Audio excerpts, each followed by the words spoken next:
Cthulhu in the Deep South by Kirk Battle. Read by R. Alex Murray.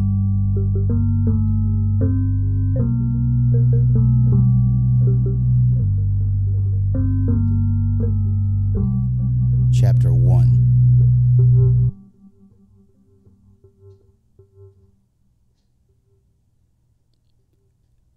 Every stray sound on the wind, every dog bark, and every suspicious look from another reminds me that they're coming. Most people will think me mad for what I'm about to write. Perhaps by explaining my story from the beginning, others will believe me and what happened on that terrible island off the coast of South Carolina. It was 1837 then, and my mother and father were very proud when I attended Miskatonic University. Yet I had misgivings about the academic life they sought for me. 2 years of my youth were spent at Miskatonic, reading and studying in a mixed course of anthropology and archaeology. After countless hours studying and reciting the old myths of uncivilized people, I came to the conclusion that I could not find any happiness in a life of books. I longed instead for adventure, to see the world, discover something wondrous and new. Such youthful folly. How I wish I had taken those legends more seriously. I decided to take a respite from my studies and go on a voyage. Nothing spectacular or dangerous. I only wanted to try the seagoing life for a season. I discussed the matter with my parents. They grudgingly admitted that perhaps a few months working on a merchant ship would do me some benefit. In those days, the frozen water trade was still a growing affair. Frederick Tudor, the founder of the business, had developed an ingenious method of insulation and water management that allowed the ice to be carried as far as Calcutta, or so he claimed. In April, arrangements were made with the esteemed ice merchant so that I might sail on one of his ships. It had been a weak winter, and the ice harvest was poor in the lakes and rivers of Massachusetts. The ship was to locate a glacier in the northern seas, harvest ice until the hold was full, and then head for Charleston, Savannah, and eventually New Orleans. Then we would return north and conclude my journey. The South was a controversial place to me in those days. I'd read long, luxurious descriptions of the beautiful white plantations with their pillared porticos and green fields of rice, cotton that stretched out for miles. Both of my parents were ardent abolitionists, and claimed that life on the actual plantations was far different from the few slaves I saw in my home of Arkham. The only slaves I'd ever seen were visiting the North with their masters. They admonished me to carefully observe the brutalities of that curious institution. Back then, slavery was like a mythological beast to me, dire, yet not entirely real. Did not understand even a tenth of its cruelties, as I do now. When I arrived at the ship with my bag, a group of people lounged on the deck. There were the usual officers and white men, but a portion of the crew were also Negroes. The officers and white men ignored me, so I had no choice but to approach this latter group. After introducing myself, they looked at me suspiciously. One of them, Sam, took a liking to me after I stumbled over how to address his nautical band, since they were both my senior, and yet could not properly be addressed as Mr. He showed me the sleeping quarters and explained the basics of ship life to me. Sam promised to show me the proper knots and more complex tasks once the voyage was underway. The ship was soon put in order by the captain, a man named Randolph Johnson. The crew only called him Captain, the rest being too much to bother with when orders need to be shouted on the high seas. I can still remember my thrill as the ship lurched away from the docks and we left the harbor. The seas churned and the salt air was a soothing chill on my face. I was leaving Massachusetts for the first time in my life. I would never return. My first task was cutting huge bales of straw and spreading them around the ship's hold. This would create the insulation layer for the ice, and was dull, monotonous work. Mr. Tudor's preservation system would require the ship to daily pump out bilge water, presumably from the melting ice, but also because of his curious theory that it was contact with the water that made ice melt. The captain said it was nonsense, but our shipping contract had very strict conditions about how the ice should be handled. All the captain cared about was using the ice as ballast for the trip south, where he would load up on cotton and other fine goods. We were to head far north in the direction of Baffin Bay, sailing until we came across an iceberg broken off from one of the great icy sheets of the Arctic. We sailed 3 days, each day the wind growing colder and howling more dreadfully in my ear. Soon I became accustomed to the cold, could stand in the worst gale with barely a shiver. The other sailors called it the blood thickening. the process by which one's body adapted to the harsh temperatures of the Arctic. I only know that my teeth stopped chattering and my hands quit shaking quite so fiercely. Work was divided among the crew by the captain, and he inevitably assigned the most dangerous tasks to the Negroes. They were often ordered high up in the ship's mast, tying the rigging and handling the sails. The tall, lonely lookout spot perched on the worst of the frigid winds was their burden. They would build a light charcoal fire in the evenings below decks when there was a spare moment. I would sometimes stop by to warm my hands by the fire, speak with Sam. He told me that he was originally from Georgia. It was a warm, beautiful place, but dangerous for him and his people. Even though he was free, legally free, by proper court record, he had no rights in the South. He recounted tales of grisly kidnappings where whites would simply snatch an unwary man and claim he was their slave. Since the Negro could not testify in court, he had no redress or way to prove his freedom. He asked if I would act as a white patron for him, should that happen. I promised Sam I would speak for him, and he thanked me. We began to pass tiny chunks of floating ice, but nothing of the size that was necessary. Then on the 6th day, we came upon it. An iceberg so big the ship's lookout shouted, "Land ho!" It loomed menacingly, breaking the horizon with its icy blue peak like some horrible bruise on the sky. It looked as if the claws of some terrible creature had reached out of the sea toward the sun before being frozen in place. By the glances and murmurs of the crew, I knew everyone on the ship felt trepidation as soon as they laid eyes on it. When the captain first saw the towering iceberg, he became confused. He was certain he had led us off course, for it was far too large for the region. It should have melted to a much smaller size at this latitude. Yet, despite checking and rechecking the logbooks, there was no denying the monstrous iceberg right in front of us. The captain decided to count the discovery as a good fortune and be grateful for the week of sailing this would spare us. We pulled close to the frozen peak and made ready to begin the ice harvest. The mountain of ice possessed no natural cove. We could find no melt points, no ice chutes, nothing that we might use to make our way to the top of the iceberg's craggy plain. The captain had no choice but to order us to take out the ice axes and crampons, then select a group to climb the frozen anomaly. Volunteers were asked for, and none came forward. Then the captain simply ordered the Negroes to do it. I saw the worried look on Sam's face, felt the situation most unfair, so I complained aloud that the captain should have a straws. The captain sneered, ordered me to climb the iceberg with them. Sam shook his head when I sought to protest further. Standing in a small group while the rest of the crew grappled the ship onto the iceberg, Sam offered to ascend the craggy ice wall first. His job would be to hammer in the nails and rope that each climber would rely on afterward. He told me to take heart, as he saw me staring wide-eyed at the looming Arctic barrier. We made ready for our ascent. Sam had to be thrown over the side, landing on a tiny shelf selected as the best available starting point. The biggest danger expected was for the ice to come loose as he climbed. Below him was the cold blue Arctic Sea, little chance of rescue before hypothermia took him. Yet, as Sam clambered up, he exclaimed that the stuff was so frozen it might as well be rock. He made steady work of it as he hammered pegs and strung rope while ascending to the top. It was then that a queer feeling of discomfort at our circumstances began to overcome me.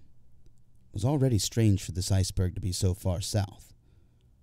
But for it to not have thawed at all? Simply impossible. Soon Sam worked his way up the cliff, which was easily 100 yards above the ship. Several more Negroes climbed up using the line, and then it was my turn. It was fearful work. By now I imagined that the nail and ropes might have come loose, and I stood a good chance of falling to my death. I could not decide which would be worse, hitting the ship or falling into the icy wastes below. Yet it proved true to Sam's word. The iceberg was so frozen it was practically made of stone. I pulled my way up, and eventually managed to clamber over the ledge. The shelf of the iceberg took my breath away. I saw a dead, empty landscape of glistening white and blue. This stretched out before me until it became the mighty peak of ice. A cold blue mist pervaded this whole plain, making my face burn. My lungs ached as I breathed. No life could exist on this horrible structure. Once everyone made the climb, our task was to begin drilling. The plan was that we would place several blasting caps around the shelf, light a lengthy fuse, and then make a hasty retreat to the boat. As we drilled, all of us continued to marvel at the density of the ice, for no cracks or disruptions seemed to come from the work. It could be drilled as smoothly as if it were mortar. 4 holes were drilled in a semicircle around the ledge, and packed with enough blasting powder to ensure we knocked loose more than enough ice for our voyage south. A good 30-minute fuse was applied to each one, and we lit them simultaneously. The descent was fast indeed, and we were back on the ship and a safe distance away before 20 minutes had passed. By now the crew's discomfort at the strange glacier had given way to the promise of money. Whatever curious properties this ice possessed, less sailing meant more profit from the contract. Perhaps there would be extra time in the steamy southern ports with all their accompanying pleasures. Yet the longer I stared at the towering mountain of ice, waiting for the explosion over the howling wind, the more I felt uneasy. The blasts of the powder rang out with a deafening explosion. Many of the men ducked their heads as enormous chunks of ice flew into the air. The glacier shuddered, and then the blasted section began to cascade down in great heaping blocks. The crew cheered and clapped. A few hands pounded me on the back, and I saw the captain smile. Our pleasure disappeared when a sound like claws across a chalkboard pierced the air. Many of us had to cover our ears. The screeching, tearing sound ripped the air as the entire mountain of ice cascaded into the sea. It went on for what seemed like an eternity. All the crew transfixed as we watched the glacier collapse before us. When it was finally over, I found my fingers had dug into the railing of the ship and throbbed from the exertion. Some of the crew murmured prayers, while others asked if anyone else had seen it. Had anyone seen that the collapsing structure had not been solid at all, but hollow? In the great splashing waves, the original state of the glacier was impossible to make out for certain. And despite all I know now, I did not see this myself in the chaos of the collapse. The captain took more than a few moments to recover his composure before he silenced the crew. There was more ice than the ship could ever need for the harvest now. He ordered the hooks ready and the boats to be lowered. The ice harvest commenced. Before the rowboats could be set out, the Negroes formed themselves into a party, and Sam led them to the captain. I only heard a little bit of their conversation, but it gave voice to the dread that must have lurked in all our minds. They wanted us to leave at once. Just keep going north. Find a different iceberg. One claimed he had a strange feeling, and he was certain the iceberg was cursed. Sam, more articulate than the others, wondered if there might be something poisonous in the ice that would make anyone who used it ill. Some of the crew muttered that maybe they were right. Others said it was just heathen nonsense. The captain would have none of it. He boxed Sam behind the ears and threatened to throw them all into the slave markets in Charleston if they didn't obey. Their fear of slavery was greater than any unease at the strange ice. The boats were lowered, and we set out to collect our cargo. I rode into the shattered remains of the frozen mountain reluctantly. Only a few dozen feet away from the ship, an eerie silence possessed the place, and the same chilly mist from before floated about the air. The blue chunks of glacier seemed to loom around us like a cemetery of headstones to watery monstrosities. There was only the occasional noise from the others as the crew worked, hooking and loading ice into the rowboats. The pieces were quite large, yet surprisingly light for ice, and horrifically cold, so that it burned if it touched bare skin. We worked quickly and methodically, loading the rowboats, then returning to the ship, then heading back out. So it went, for hours. It was near the end of the day. The little rowboat was noticeably lower in the sea from the weight of the ice. The blue mist still lingered and made my very bones ache from the ceaseless chill. I'm not even sure why we kept pressing on for more. As we got farther away, a feeling of oppression came over me. One of the crew gasped, lifted his oar out of the water, pointing down. The ripples from his oar stroke were flowing back into themselves. At the time, I thought I was exhausted from work. We all agreed this would be our last trip.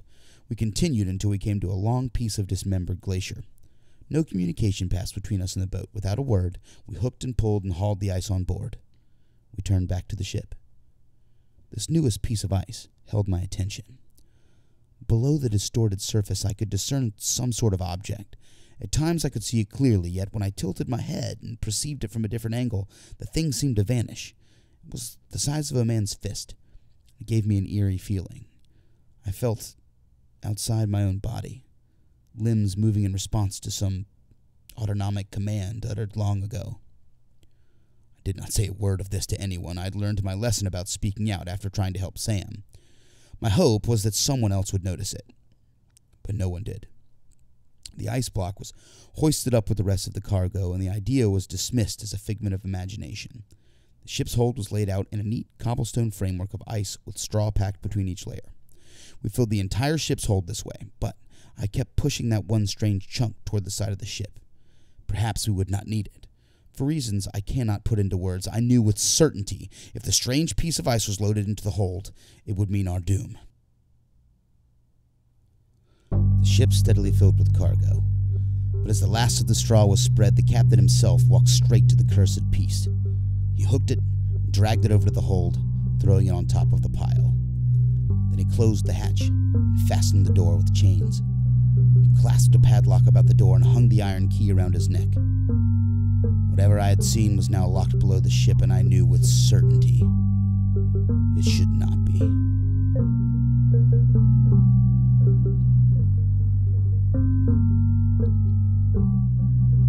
We set sail for the deep south.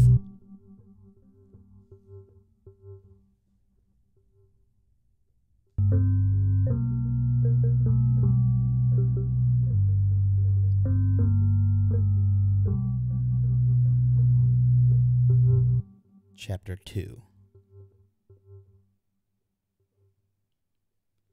That night, I tossed and turned in my hammock for hours. What little sleep I managed was filled with visions of white shores, while bodiless voices whispered horrible things in my ear. The alien language twisted with sounds no man could utter, and I had never dreamt of anything remotely similar before. That was more than enough to frighten me, but when I awoke, still weary, the rest of the men were equally perturbed. Most said they'd gotten little sleep, nor could they remember any dreams. One sailor, when I mentioned the strange voices in my slumber, grew wide-eyed and hurried away. It was a 6-day voyage to Charleston from our present location, and we wasted no time putting out full sails. The first day was almost normal, except for a curious urgency that seemed to seize everyone. They all worked with such vigor it seemed as if the devil himself was whipping their backs. It happened the second day. After another fretful night of twisted dreams,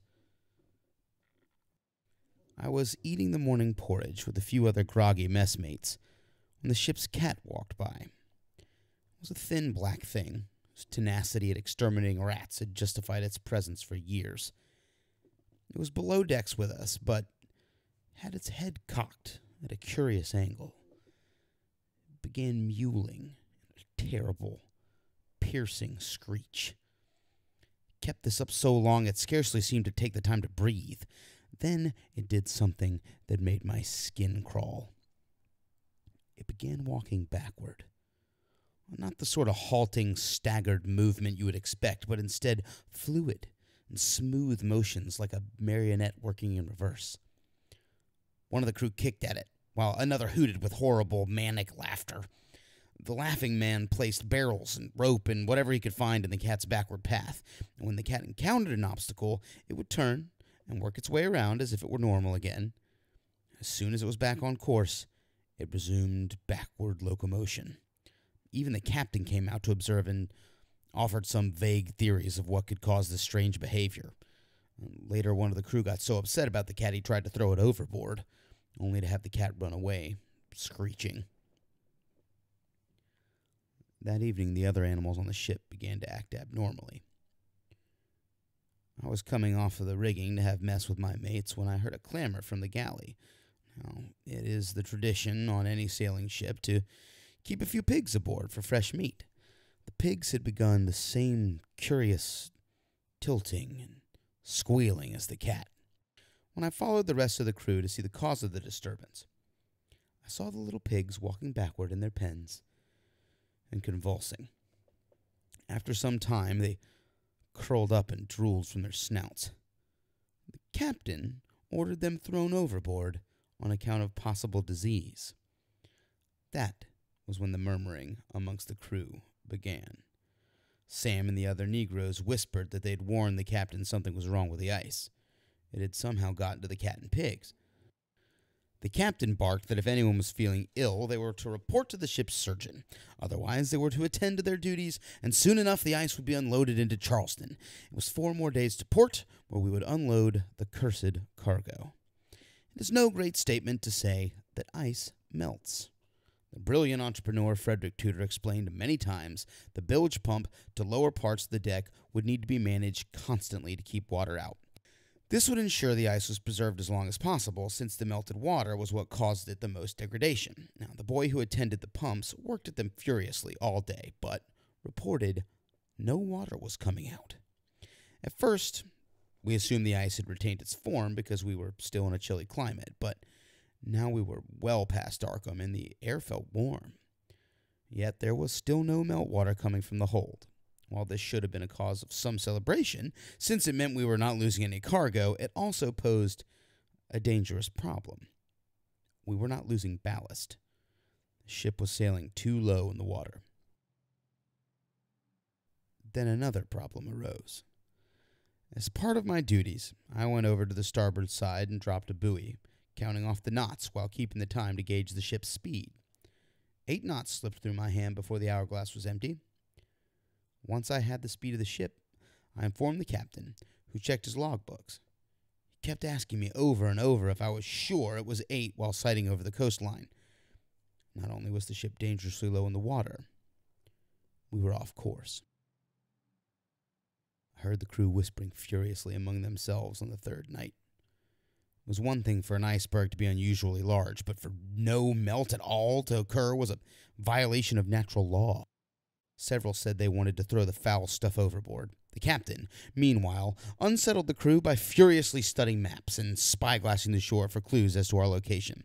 The land we kept to our stern had to be America, but all we could see along its shores was forest and fog. The fear was that we would run afoul of the many sandbanks, shallow reefs of the southern part of the continent. For the first time, I heard the word mutiny and knew the dread it implied. It was the 4th day. The sun shone brightly. The hot air made me sweat freely whenever I worked. Hardly a sound was made by the men as we went about our tasks. After the noon sun was far overhead, a group of whites and Negroes came together and approached the captain. They voiced their grievances in a civil manner. They felt it best we stop and go ashore until we determined our location. It was dangerous to sail at night with the ship so deep in the water without any notion of the rocks and shoals ahead. They also wanted to open the ship's hold to let the air melt some of the ice. If that did not work, they wanted to throw it overboard. The way the captain reacted, you would have thought they proposed some unspeakable massacre. He ranted and raved at them for their impudence. He shouted and cajoled the other crew that these cowards sought to throw away their very livelihood. No one would look him in the eye, which seemed to make his hysteria even worse. The crew stared at their feet and shot quick glances at the iron key around the captain's neck. We simply needed to throw the ice overboard, and all would be well. I cannot say for certain who struck first. Some say a crewmate reached for the key, while others say the captain lashed out. I do not know. There was a struggle, and the captain was able to break free. He dashed into his cabin and locked the door, the key to the hold still around his neck. A few men tried the door, but it was bolted fast, with the captain shouting all manner of nonsense. Despite many entreaties, he would not leave his cabin. By this point, we were all convinced he'd gone mad. His behavior made no sense when the danger of wrecking the ship was so clear. The crew gathered to discuss our next course of action. The most likely resolution was to force open the hold and cast the ice overboard ourselves. It was already growing dark, and the crew debated the wisdom of this. Even if the captain was insane, there were still rules. Any man destroying cargo could face lashes or prison for his troubles. It was decided to suggest it to the Negroes, who seemed dubious of it until the crew began to shout and shove them to the task. I remembered Sam's words about the grave consequences a Negro faced should he have any trouble in the South. If we went to port and they were arrested for mutiny, they would not just be whipped. They'd be sold into slavery. With my hands trembling, I volunteered to break open the hold in their place. The ship's carpenter was sent to fetch his tools to assist me, but he returned empty-handed. Someone had taken them. The captain roared from behind his door, "You'll not get through to my hold! Double-barred, chained, and sealed it is. I saw this treachery coming long before you foul dogs tried to take away my precious cargo. You'll hang! All of you will hang for this. Our predicament was serious now. The maps and sextants were inside with the captain. Dangerous sandbars, rocks, and reefs lay ahead of us. I began the work to open the hold by the best means available. The carpenter showed me how to wedge a nail between the boards and hammer it down with a block of wood. Then I used another plank to pry the board out. It was tedious, hard work, and only one man could do a meaningful job of it at a time. One plank. Two. My fingers tore on the splinters as I pulled the wood up. Some pieces had to be broken and maneuvered around the chains, while others slid out easily. As I worked, the captain continued to shout. Some of it was incoherent gibberish. Other times he would cry out for help so earnestly, the crew would pause and wonder if his senses had returned, but then he would follow with a choking laugh and resumed hurling insults at the crew. I continued to chip away and remove the exterior planks. The inner layer proved harder to remove than expected. My original plan had been to just stomp them in, yet when my boot struck the plank, I felt an icy chill shoot up my leg. The planks were frozen solid now, sturdier than stone. I showed this to the rest of the crew, and someone suggested holding fire close to it. Still others wondered if powder might get the job done. Our discourse was broken when a sudden, mighty shriek came from the locked cabin. This was unlike any of the captain's other mad ramblings. Those had alternated between confused and terrified, obstinate and insane.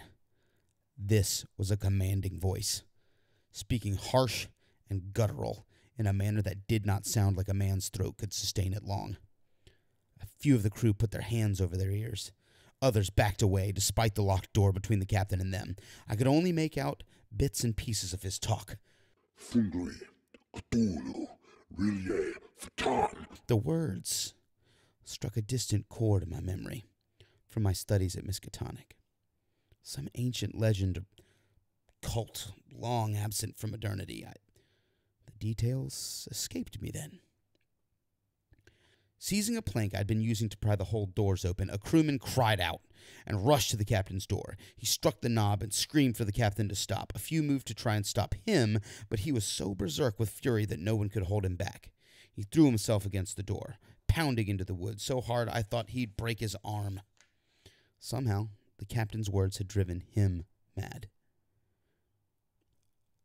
When I thought he would have beaten his own body senseless, the door finally tore open, and he stumbled inside, falling to the floor in a battered heap. No one wanted to enter the cabin. No one knew what sickness had spread to the captain. Slowly, we crept forward to peer within.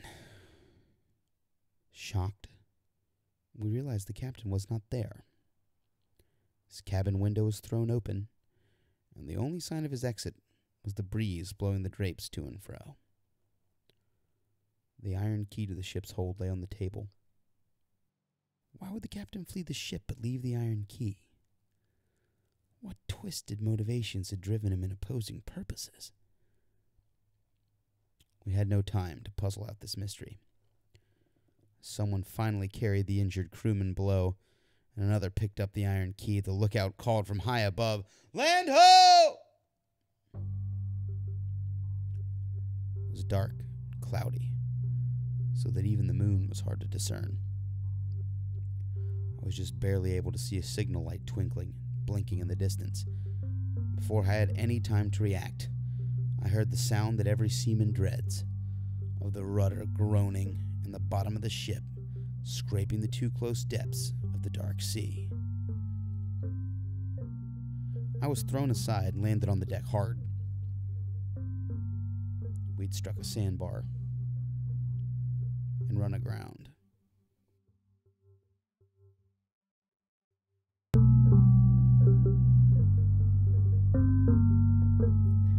Chapter 3.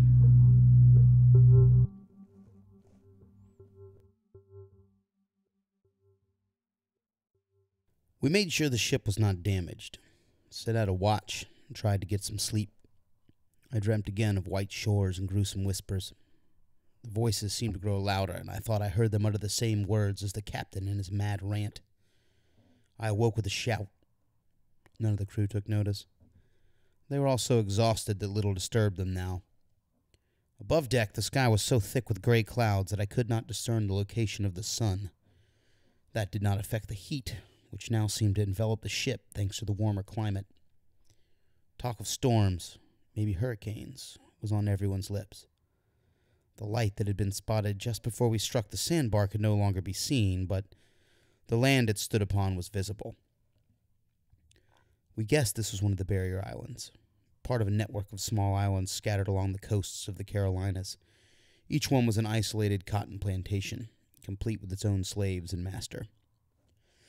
This information provided a rough idea of our location, but did nothing to resolve our current predicament. The ship was stuck. The iron key unlocked the ship's hold. The doors were opened. There sat the ice, stacked high just as we had left it.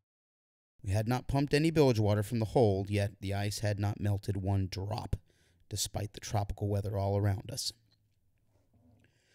I called for others to help me toss the ice overboard. Sam came forward, and we were about to start heaving when a group of the crew stopped us. Talk of the excellent cotton on the barrier islands and fretting about money seemed to have suddenly become important to these men. I was furious. I shouted, "Have you all gone mad? Do you not see what has happened to us, to this crew? Our own captain has leapt from a window. There's ice in this ship that has not melted despite this infernal heat. Cast it over. Get it away from us."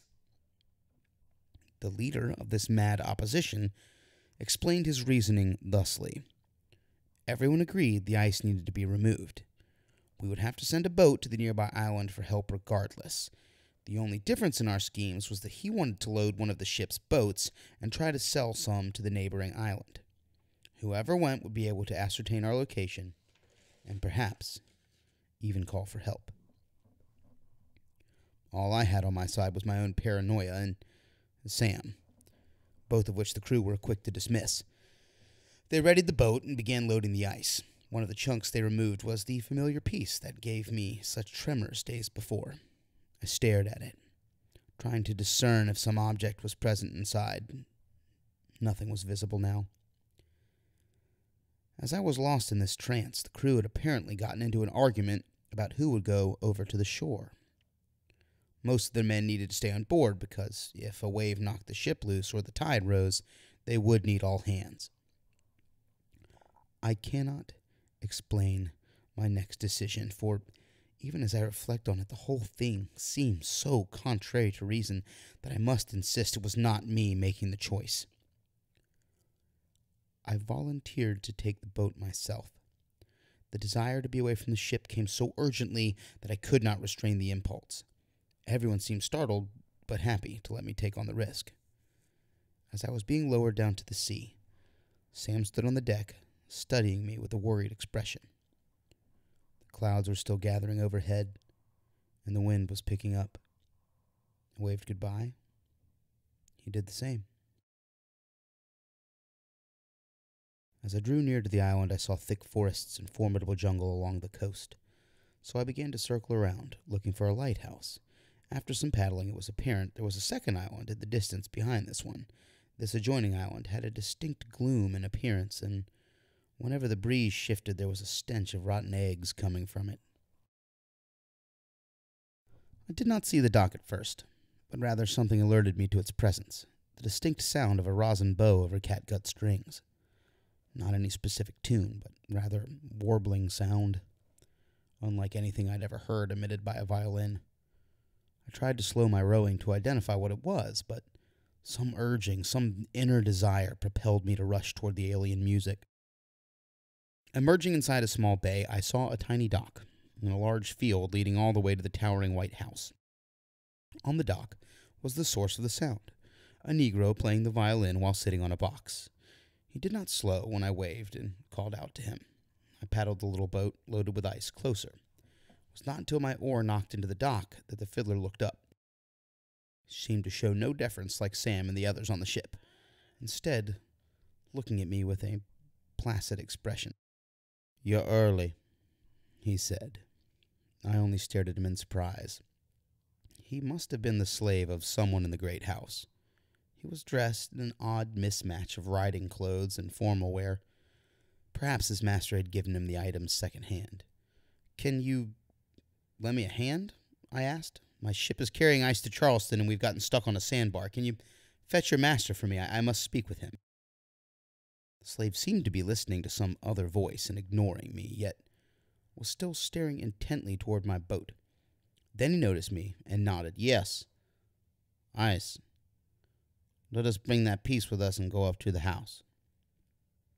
He had not addressed me as sir, or gone through any of the usual customs one expected from a servant, much less a slave. He began moving toward the boat and pulled aside the piece of canvas that covered the ice. "Excuse me, but where is your master?" I asked. "At the house. He is not well. None of the Armitages are well." He studied the various pieces of ice before selecting the chunk I knew all too well. It was the same one I thought contained something obscure. The slave ran his hands along the ice, and this time my eye detected a glimmer. Something inside the block, the size of a fist. Apprehension struck me as I wondered if somehow the very thing that had cursed our voyages was now with me on the island. "What is your name?" asked the slave. I answered, surprised to be addressed so directly by a slave. Then I asked, "What is yours?" "Carter," he said. Oh, that name makes me shudder. Every time I hear it spoken now, I feel rage and terror. My curse began the moment I heard that terrible name. The slave Carter turned over the box he'd been sitting on and dropped the ice into it. He toted the violin and the box and began walking toward the house without saying another word. I covered the rest of the ice, tied the boat, and hastily followed behind him. "You said this is the Armitage's home? Is this their island?" "Yes. This island you stand upon now is called Ryland. Over there's Carcosa," said Carter. He spoke well for a Negro, albeit with a strange affectation, as if the words were new to him. I guessed I was speaking to a member of the house staff, perhaps the chief butler or overseer. "You said they were sick. Is it yellow fever? I do not wish to risk infection." A grim feeling was coming over me about this house, this slave, all of this. "You see, last night we saw a light. I was just wondering what sort of signal system you had in place. Could you use it for the mainland? Perhaps after I unload my ice as payment, you might call for help." Carter slowed, seemed to be searching for what to say. Finally, he replied, "Talk to Armitage." "You mean your master?" "Yes, Master Armitage." As we approached the house, I saw there was a solid brick fence surrounding the structure. It was curious, because it was too low to keep out most livestock, yet it was built with definite purpose. On each post was a statue. At first it appeared to be some sort of skulking bat or vulture, but when I drew closer, I realized it was something far more horrific. I do not know how to describe that dread statue, and yet its terrible visage is burned into my mind. It had a body of some lizard, but wings like that of an enormous bat. Worst of all was its face, a grim cephalopod, but distorted into a writhing mass of tentacles. The statues surrounded the house in a circle. On the door I saw the same horrible visage, rendered into a strange pastoral form. In contrast to the primitive statues on the fence post, this was a fine metal rendering of lithe tentacles wrapped around a many-eyed head. Carter did not knock when he went inside, instead boldly marching up the front porch of the plantation house, as if he himself was its master. Even a white servant should have been required to enter around the back. I followed nervously, and inside was a great hallway, fine furnishings and large paintings of the Armitage clan. I gazed at the portrait of a scowling man in a red sash and black coat with a malevolent grin on his face.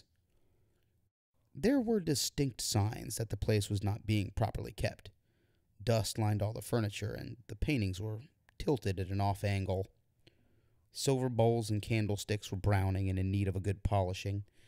The oil lamps were empty, and black soot stained the walls behind them. It made no sense for a family wealthy enough to own 2 entire islands to not have their property well maintained. Something was very wrong here. "I must see your master at once," I said, growing ever more alarmed. I had heard stories of uprisings, so that now I wondered if some terrible slave revolt had occurred. There had been massacres in the Caribbean, Nat Turner's rebellion, and all the horrible things that happened to white people in those incidents. Their furious slaves had hacked them to pieces with machetes or worse. Was this some kind of trap?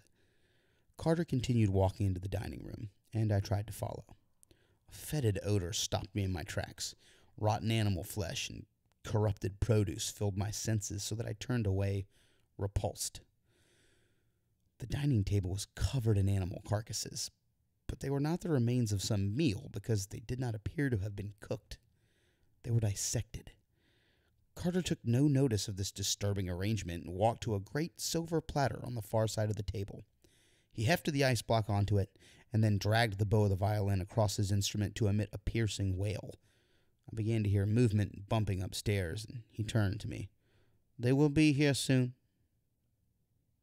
"The Armitage is not well." "The Armitage?" "Yes. My master. He will be here soon." Carter began to leave, and I followed him out into the hallway. He was walking into a library when he held up his hand. "I must do my work alone." "You? In the library?" I asked, incredulous. What could a slave be doing in the library? They weren't allowed to read or write in the South. "Yes, please wait in the other room," he said before turning and walking into the library as if nothing was awkward about the situation. He did not seem to notice my surprise. I wondered if Carter thought I was some kind of white trash to be dismissed, perhaps expecting me to sit in the dining hall with those rotting carcasses was some kind of prank. But then why let me in by the front door? Why entreat with me at all? It was filled with questions as I covered my nose and went back into the dining room. I looked around the room at the gruesome sights laid out on the table. It seemed as if someone was puzzling out the most basic biology of the animals on the island. In the fireplace, similar experiments had been happening with combustion. Clothes, odd bits of metal, paper, and various items had been heated, manipulated. My worry only intensified when I heard the wind pick up outside. I pulled the drape to a window and saw the clouds had taken a turn for the worse. Rain spattered onto the window and soon was pouring into the forest surrounding the plantation. My heart plunged, for I would not be able to row away until the storm passed. I muttered curses, rapped my knuckles against the window as if I could knock the rain away. There were more noises upstairs and the sounds of shuffling descent. Someone was coming down at last. I hastened out of the dining hall and walked by the ice block. Something glistened and caught my eye again, but it was not any mysterious object. Drops of water were trickling down, and a tiny puddle was forming at the base of the block. The ice was beginning to melt.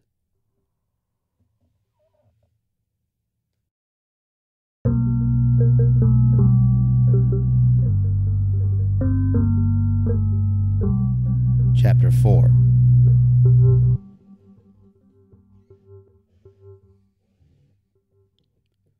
I returned to the main hall, becoming acutely aware of ornate carvings all along the walls for the first time. Dozens and dozens of faces all looked at me with gaunt expressions of menace. Alongside these human creatures were far stranger images of cephalopods, men with fish-like faces and distorted prostrations, and ocean waves carved into turbulent cascades. The engravings scaled the walls, stared down from the ceiling, and warped every cranny of the house. A finger tap on my shoulder shocked me out of my morbid fascination with this observation. "Well, hello there. Welcome to Ryland. I must apologize for the condition of the house. We have been wintering on the mainland and are only just now returned," said a tall white man. It was the same forbidding face from the painting above us, but far more pleasant. He was clean-shaven, and his clothes were ordered. He had a ready grin, and I almost felt at ease around him. There was something strange about his mannerisms, however. I was not quite sure what bothered me. Is everything all right, then?" I asked nervously. There was still concern about the possibility of a slave revolt on the island. Yes, of course. Why would it not be? What's going on with... I trailed off, unsure where to start. Armitage saw my glance at the dining hall and perhaps caught a whiff of its fetid condition. The dining hall! How could I forget? Oh, what you must think of me. You see, I dabble in a bit of biology and the odd experiment. We so rarely have company out here that I've let my laboratory spread all over the house. Well, come, let me give you a tour and show you your room. You a man of science, then? I was a student at Miskatonic University, but there's no need to show me to any room. My words were interrupted by a white flash and the sudden boom of lightning outside. I'd almost forgotten about the weather. There was no way off the island until the storm passed. Armitage took me by the arm.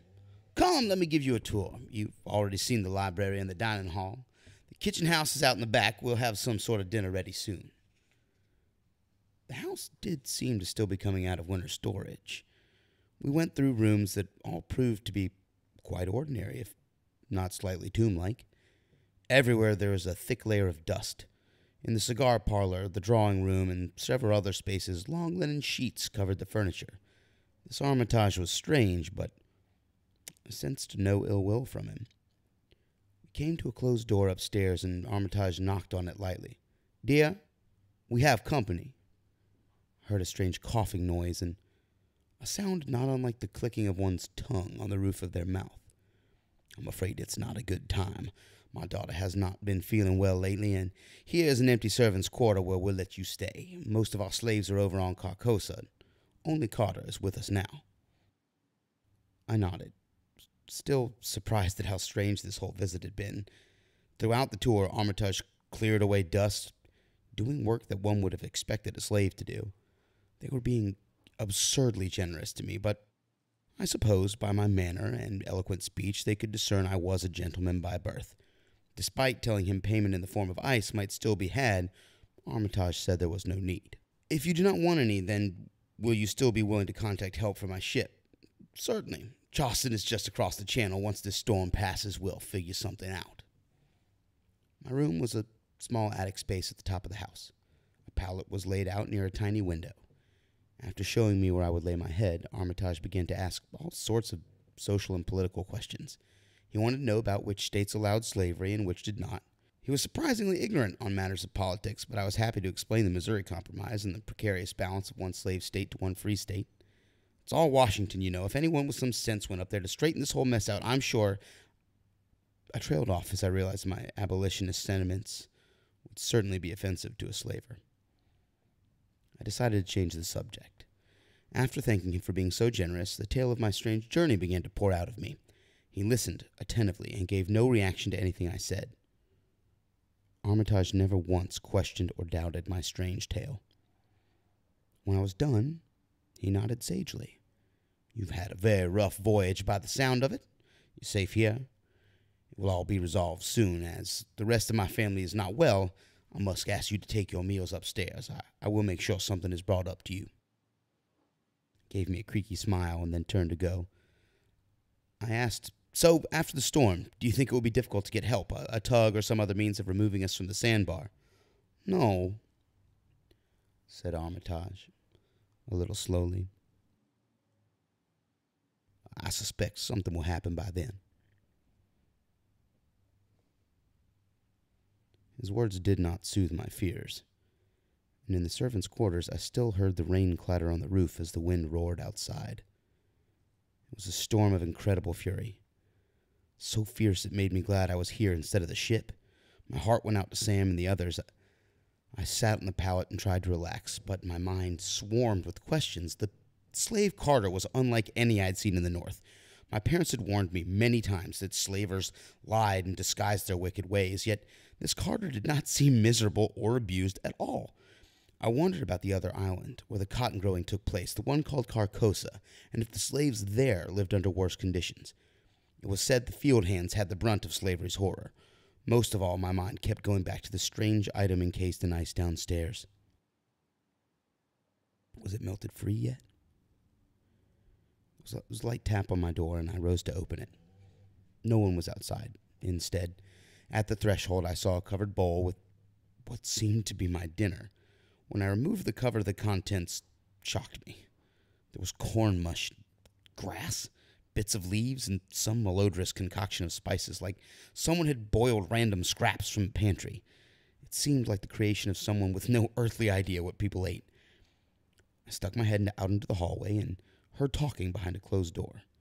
My stomach rumbled, so I tiptoed out in the hopes of procuring a better meal. I paused outside the door where the talking emanated. "You must remember to eat. Our bodies require protein and carbon to break down into energy," said Armitage. The comment was so strange that I slowly bent to look through the keyhole to see who Armitage spoke with. Shocked, I saw a woman dressed in a gown, her face stuffed into a bowl of food. She was slurping and chewing as if she were a wild animal. Armitage's voice came from the other side of the room. "No, you must learn to eat with their mandibles." The strange language he spoke, the mention of mandibles, it was all so out of place that I reeled back. I grabbed at my throat and choked down any sound that was about to come forth. Something was very, very wrong in this house, and it had nothing to do with slavery. I consoled myself by remembering Armitage had said his daughter was ill. Perhaps he had meant she was consumed by madness. Now I darted down the stairs, and slowly I slowed my step as I passed the library entrance. It was closed tight. Continuing into the dining hall, I was surprised to find the room cleaned, with only a faint whiff of its former stench. My attention went immediately to the silver tray where the ice block once sat. Now there was only a pool of water. I was pleased the cursed block was gone, and yet worried its absence might have some ominous implication. My hunger drove me into the small larder adjoining the dining hall. It was a room meant for plating and preparing the service of meals. There were stacks upon stacks of dirty kitchenware. Crusted food coated each dish as if they had been used without washing again and again. My amazement grew as I saw more symptoms of something seriously wrong in this household. Why had Carter not cleaned anything here? Lightning crashed outside, and a stack of plates suddenly shifted loudly so that I had to dash forward and stop them from falling before they made even more racket. I found a few rinds of old cheese and dried apples in some hanging baskets and judged them safe before wolfing them down. I crept back into the big hall, still leery of the melted water on the silver tray, and paused outside the library entrance. I picked up a small candle from the hallway and searched about for some matches. I found some on a small table, covered in dust like everything else in the house. The matches worked well enough, and after getting more light, I slowly pushed open the door to the library. It was curiosity that drove me, a simple need for some kind of explanation for the machinations in this strange house. And it was hard to make out the interior due to the remarkable size of the library. Books with cracked red bindings, tomes so ancient they were fastened together with string, all lined the shelves. I studied the bindings closely, doing my best to discern the titles. My breath was taken away, for I soon recognized many books of forbidden knowledge. Books like Necronomicon by Abdul al-Hazred or The Accursed King in Yellow play. My time studying cults and mythology at Miskatonic made me familiar with their names, yet I never thought to see them in person. These sat alongside treatises of science and astronomy as if their material applications were of equal use. Encyclopedias, astrological guides, and texts of ancient Greek, Arabic, and Latin weighed down the library shelves. How a cotton planter had come by, or why he would even want these tomes, baffled me. I came upon a desk where a dictionary was spread open beside the collected works of William Shakespeare. Someone had been working here for long hours, judging by the stack of sheets on the desk. Long, dense rows of scratches and marks were made in a sheet with the occasional recognizable letter, but most of the script was in no language I recognized. Hanging above me was another portrait of Armitage with strange, fish-like symbols along the frame. The old slave master had the same cruel look in his eye and disturbing hint of a smile around his face from the other painting. It seemed a practically alien expression compared to the man I met earlier that day. My attention was soon drawn to the picture's background, which clearly showed the twin islands of Carcosa and Ryland. The slaves on Ryland, where the big house was located, all appeared to be cowering in fear. In the water, strange human-shaped figures were swimming all about. caught in the waves and reaching out for help. On Carcosa, the slaves beckoned.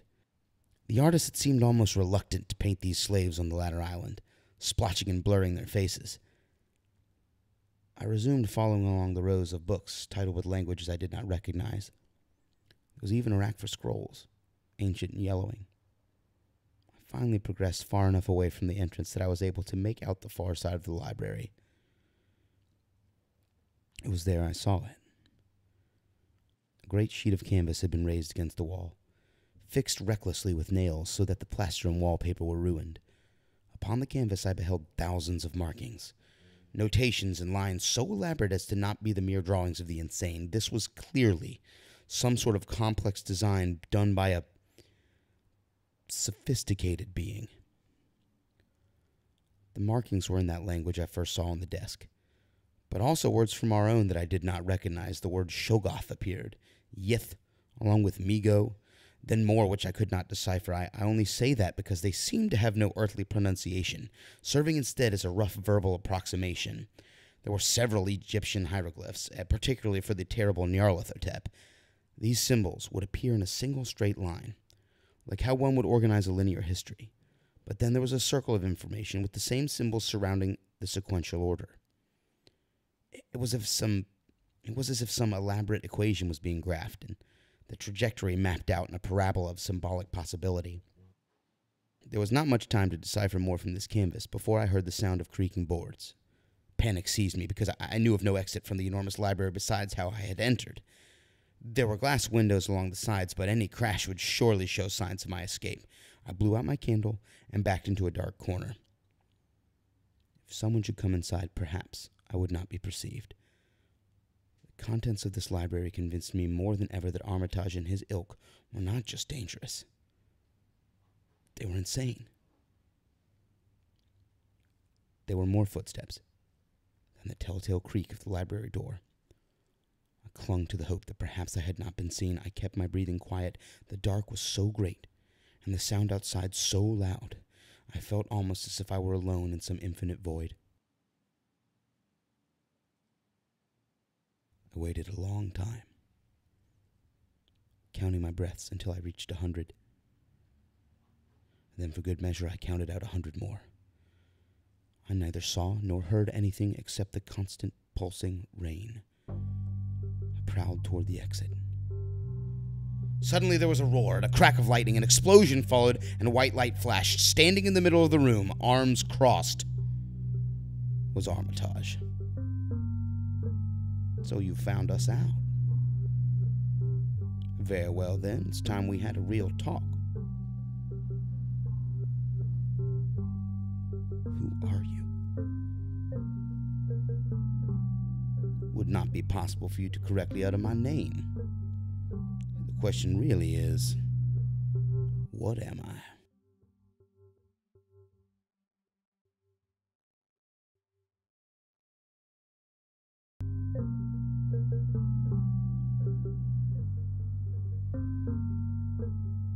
Chapter 5.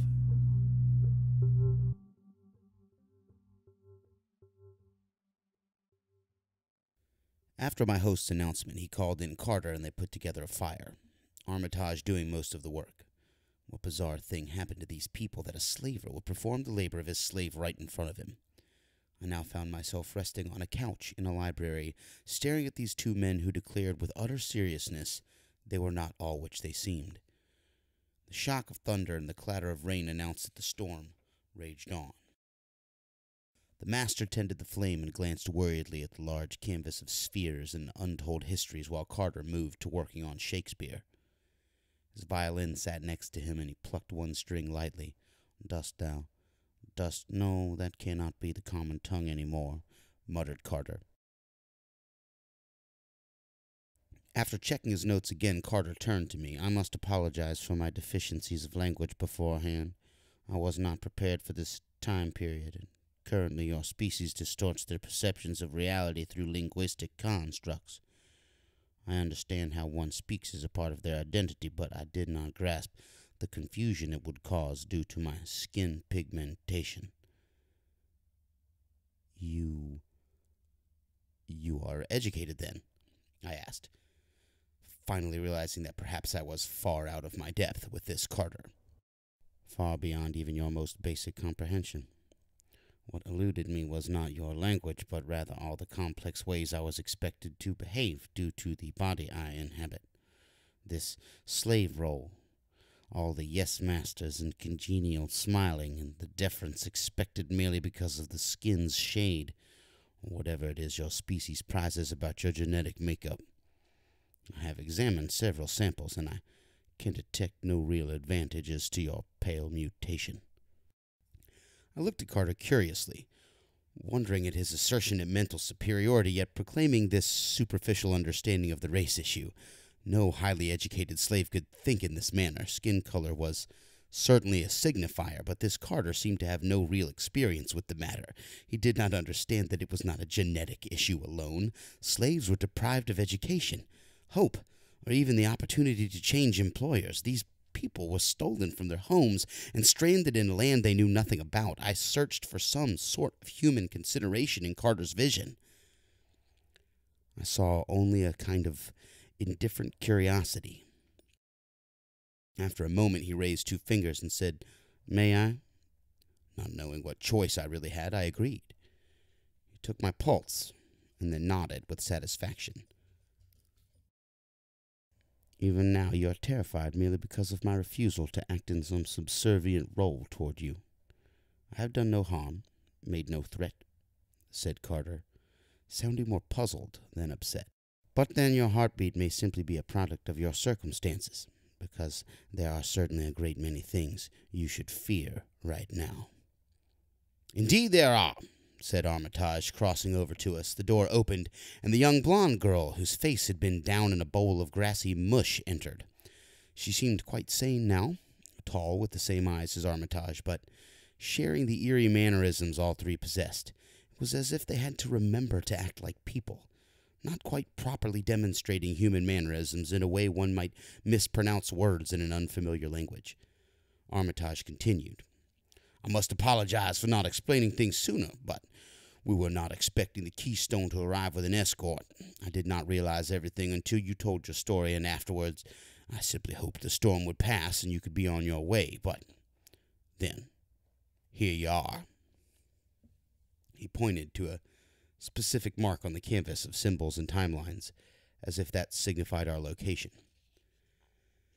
Everything was so bewildering about this conversation that I didn't even know what to say. Were these people all mad? Did mental illness spread in such a manner? I felt like someone had taken me onto the stage of a play and was showing me all the ropes and pulleys so that I could perceive the way the props moved and the scenery changed, and yet I was still a mere member of the audience. I do recognize some of the symbols on the canvas, and I gather that's some sort of history, but how can we be in the middle of your timeline? Are we not in the present? I asked. The best description would be that it is a map not just of geography, but time and space itself. We are from the future. I could not help it. I laughed. Even Armitage chuckled. The lady with us tried to mimic the sound, but instead created only an awkward, fake giggle that sounded like choking. Carter only stared at me, observing. Armitage took a seat in a chair near the couch, and the lady did likewise. This is not my island, nor am I a master of this place. We are the Yith. We are not from your planet originally, but came to reside here millennia ago when it was a very different world. Our home was billions of leagues away with many different moons and orbiting bodies. All of that came to an end when a detestable deity blotted out our sun. So, we devised the means to leave our bodies and travel to a new world, occupying whatever bodies were available to us when we arrived. We occupied many millions of years in your past, long before your dinosaurs or mammals lived. After several millennia, the Great Spawn found us and began to seek our annihilation. So we fled forward in time on your planet, to a period where the deity's physical form slept, and its spirit traveled to other worlds. I looked from face to face, searching for any suggestion that this was all jest. The rain poured heavily on the roof, and the fire popped loudly as a pine knot burst. Without really believing their story, I asked, "If you can travel in time, why'd you not just stay on your world? Go to some peaceful period and just live there?" Carter spoke up.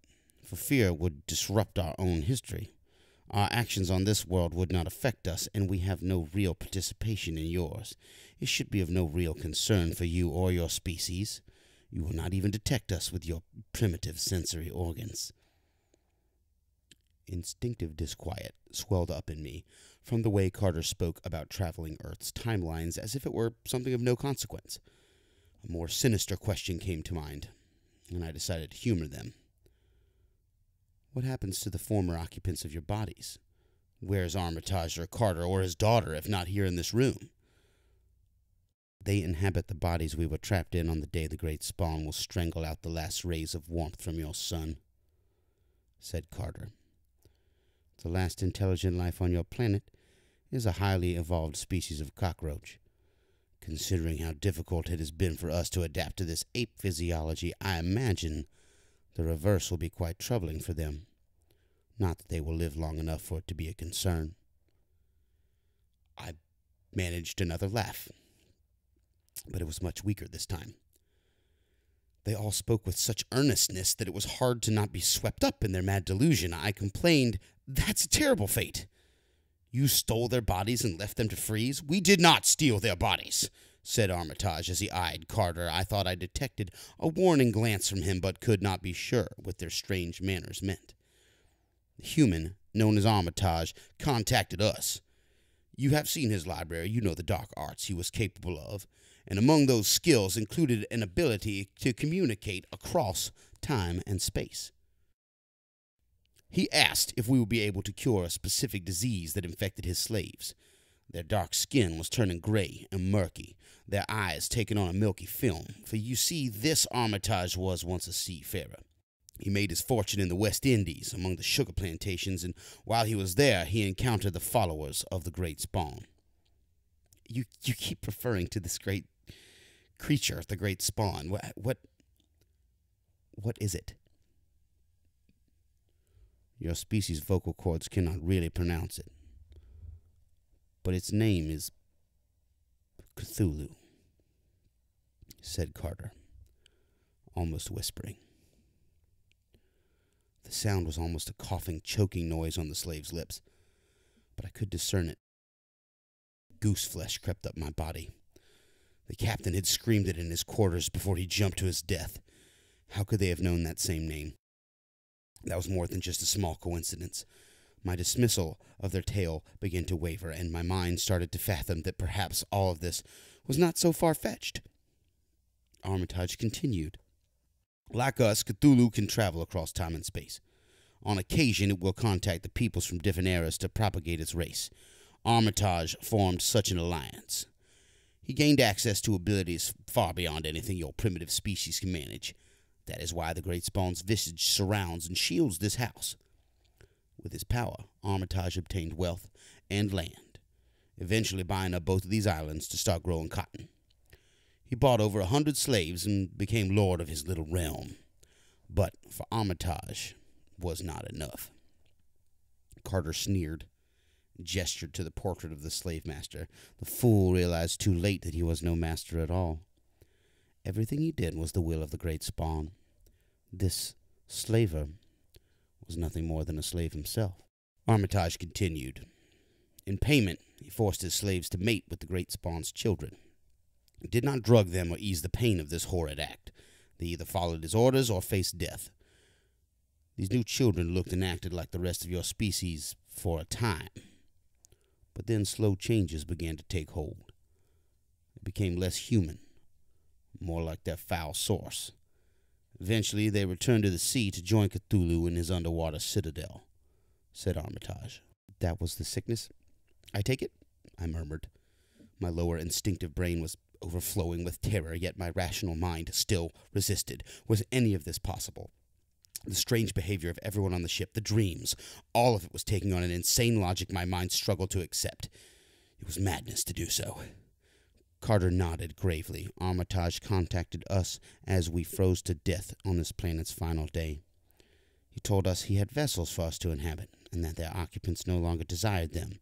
Maybe the last part was even true, considering how horribly your species treats slaves. All we had to do was cure the spawn's taint on his human property. My fellow Yith and I jumped at the chance to escape, but as soon as I crossed the stream of space and stepped into his time, I was discovered by the great spawn. His children saw what Armitage was doing and reported it to their father. When we stepped through into this time, instead of inhabiting slaves such as Carter here, we occupied the bodies of Armitage and his daughter. Cthulhu's servants arranged it all. The punishment for Armitage's betrayal is to watch the light bleed out from the sun and freeze to death in an alien body on a dying world. One does not betray the deity, said the man I called Armitage. I shivered at the idea. I had no mental image for what these people described, but I could imagine cold. A lifeless chill far beyond the darkest night in the Arctic seas. I thought of a night so long it did not end, where the plants slowly withered and died, animals starved, life was lived without any hope. The fate of a sunless universe made me feel empty, like a lamp ran out of fuel. Some time passed as the last bastions of my sanity still resisted disposing of every law of nature I knew. I asked, what does any of this have to do with me? Why am I here? You are an accident, snapped Carter. The apparatus we use to travel through time encases itself in protective ice, which I believe your ship stumbled upon. We call it the Keystone, and its counterpart, the Obelisk, was discovered by Armitage. The Keystone was meant to return to us of its own accord, but found quicker passage in you. That thing, this Keystone, it drove my captain insane. It did all sorts of strange and horrible things on the ship, I shouted without realizing what I was doing. Had my mind accepted their absurd tale already? No, that was not our doing. The Keystone is only a machine. It returned to us when we called it. All it does is manipulate the different timelines to alter its position by insignificant events. It's like a magnet, but one that attracts possibilities that will take it to those who call. What happened to your captain was very unfortunate. Cthulhu detected your progress and used signals from his mind to disrupt the Keystone's journey. The conflicting forces shattered his sanity completely. If that object travels through time, does that mean I was affected? I asked. You were the possibility space it used to get here, manipulating your will and dragging you along with it. I disregarded this notion immediately. It simply could not be true. I came here to help Sam, to find a way to get my ship free from the shallow waters. Nothing had manipulated me. I wanted to go back to Arkham and its sunny streets, to hear the clatter of horses' hooves and people delivering the regular day's bread. My parents awaited me. My home, my bright future at Miskatonic waited for me. I have to get out of here, I said as I stood from the couch. At once. We will send for help to the mainland, and then I shall depart. None of this has anything to do with me. Armitage looked at me with pity. Surely you have realized by now this storm is no natural occurrence. It is Cthulhu's work. I do not know if it is aware of your presence here on the island, but if what you say about your captain is true, then it is most certainly aware of your ship. As if to emphasize this point, the windows rattled from the wind, and another terrible explosion of thunder shook the house. All thoughts rushed to the ice ship. We were beached on a sandbar not far from here. Surely... No, it cannot be, I murmured. I dashed from the library and up the stairs, past the second floor, and then up to the third with the servants' quarters. I swung open door after door, empty rooms and dust-covered furniture behind each, searching for a window, facing the ship where I could see it. The wind howled, and my heart pounded as I groped across the darkness of the house. At the far end of the third floor lay a tiny stairway to the roof. I moved on hands and knees into the attic because the ceiling was so low. A flash of lightning illuminated the far window of the plantation home, and I crawled to it. It seemed like forever before the accursed lightning came again, and this bolt was so great and furious it lit the entire island and sea surrounding it. Out upon the sea, frothed with fury and crashing waves, I saw nothing. My ship was gone.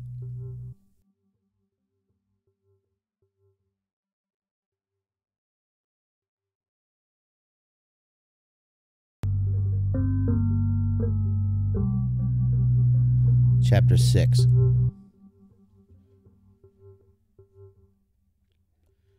Shock came over me and events seemed to happen all out of order. There was Armitage and Carter shouting, my own gurgling responses, and the vague feeling of being on a white sandy shore. It was the same place from my dream.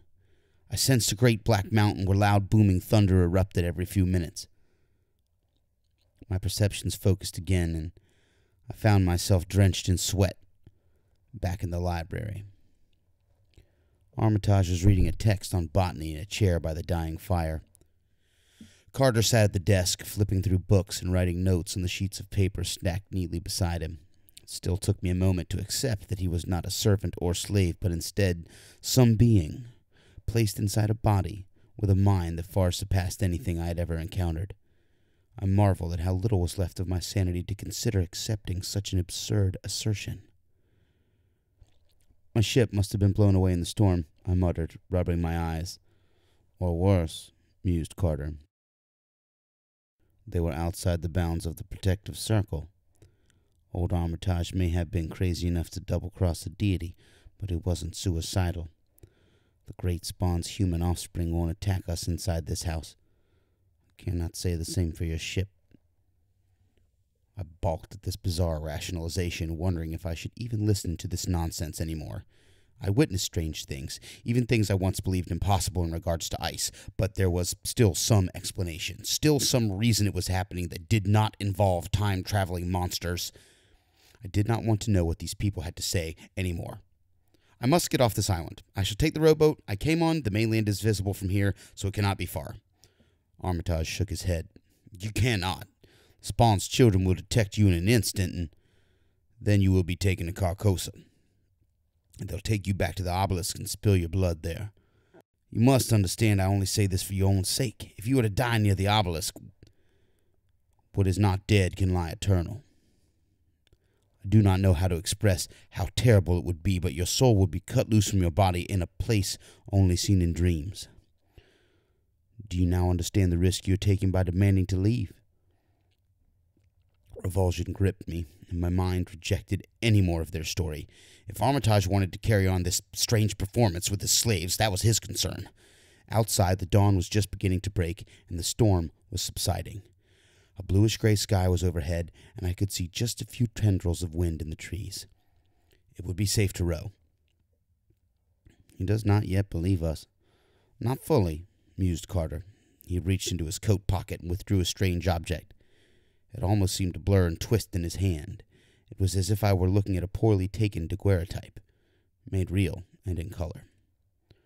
This is the keystone, the object which drew you to this place. You will have trouble perceiving its non-Euclidean form because it is moving through time even now. He placed the keystone on the ground and gestured for me to pick it up. I reached forward, but before my hand made contact, there seemed to be an intense moment of déjà vu. It was as if I had already picked it up and did not need to bother, yet the keystone was not in my hand. When I reached forward to try again, the thing somehow moved to beside me on the couch. I leapt as if it were a poisonous snake, and Carter plucked it back up. Do you believe now? Asked Carter. It is some trick of radiation on my senses. What does it matter? You have it now. You do not need me for anything. I would like to take my chances on the rowboat. Will you let me leave? Armitage withdrew a small musical handpipe from his coat, like the sort you would give a child to play with. He began to lightly blow on it. Carter reached for his fiddle and plucked at the several strings. Neither made any expression. Neither seemed to even be inside their body. I had gathered from the previous day that they were communicating with music notes, but I do not know what was said between them. Finally, Armitage gave me a weak smile. Carter will accompany you on your escape. If the two of you row together, there's a chance you'll make it.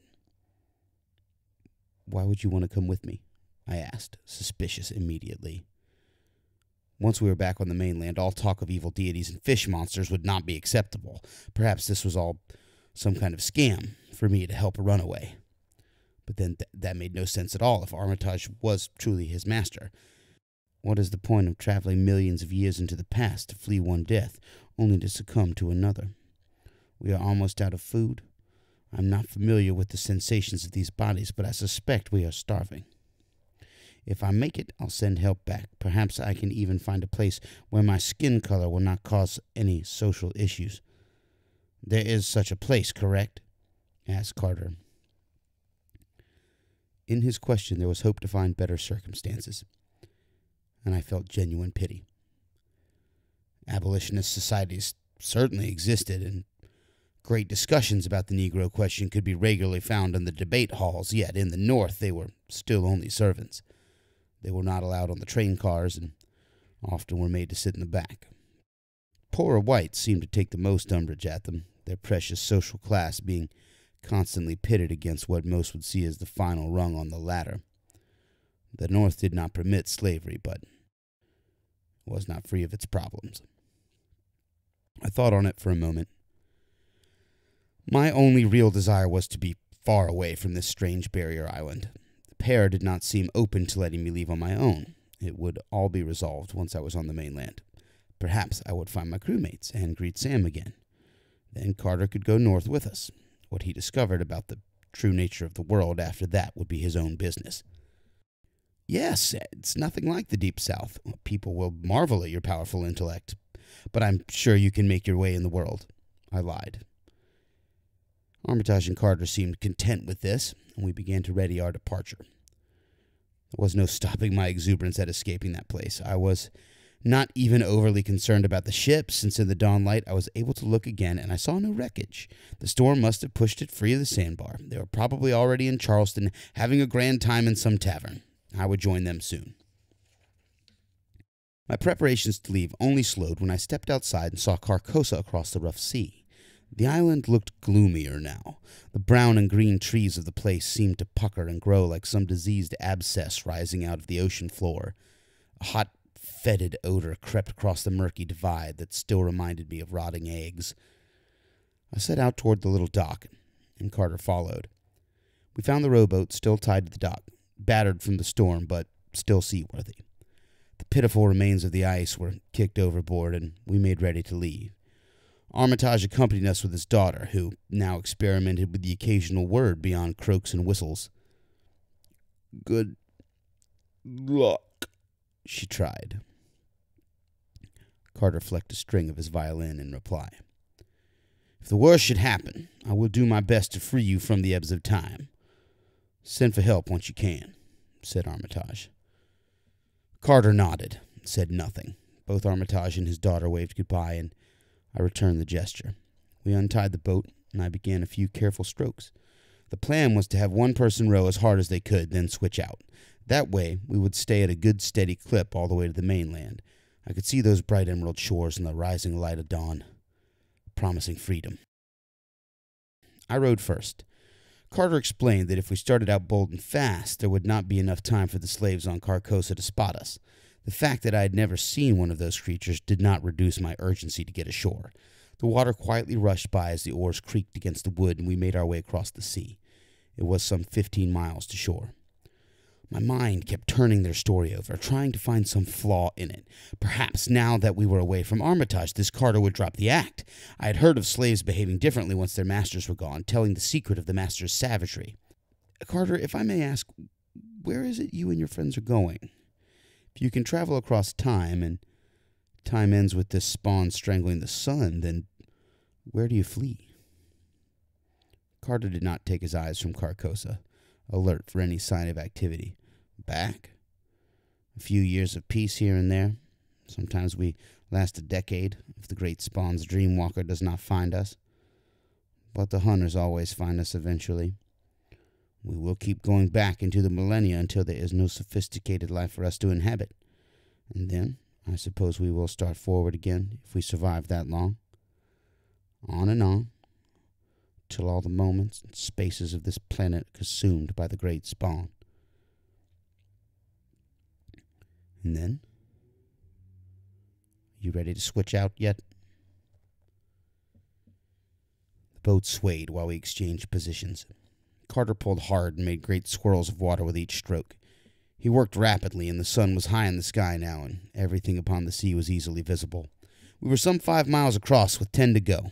Our little vessel rocked across the great waves. which crashed and pulled in chaotic, formless patterns.